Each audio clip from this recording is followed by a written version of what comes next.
Lessons 4, 5 and 6 have dealt only with scales.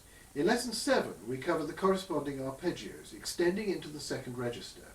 This tutorial video is designed to accompany the worksheet for Lesson 7 which you have downloaded from planzmusic.com.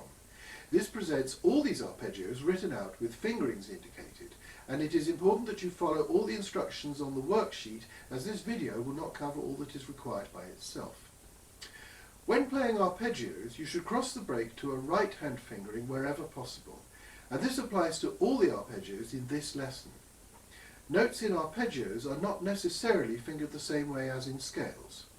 When playing an arpeggio for a 12th, you should play the top note twice as well as the key note at the bottom twice. This will ensure that the arpeggio fits into a neat triplet pattern.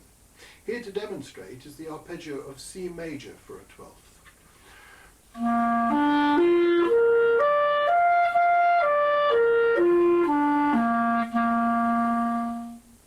Note, if you are playing the arpeggio slurred, you will still need to tongue the second of the two repeated notes.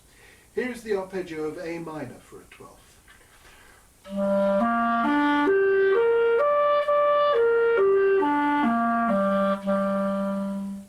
Here's the arpeggio of G major for 2 octaves.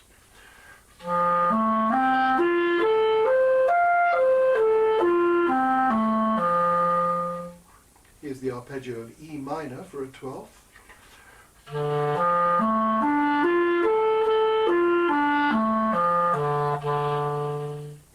Here's the arpeggio of F major for 2 octaves.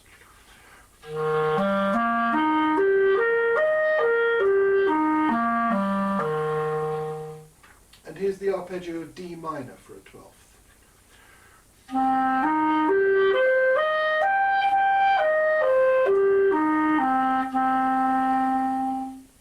There are no exercises in Practice Plan 7, but you should be sure to drill everything thoroughly.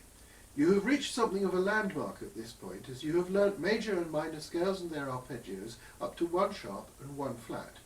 There is much to add, so do make sure everything is secure at this point.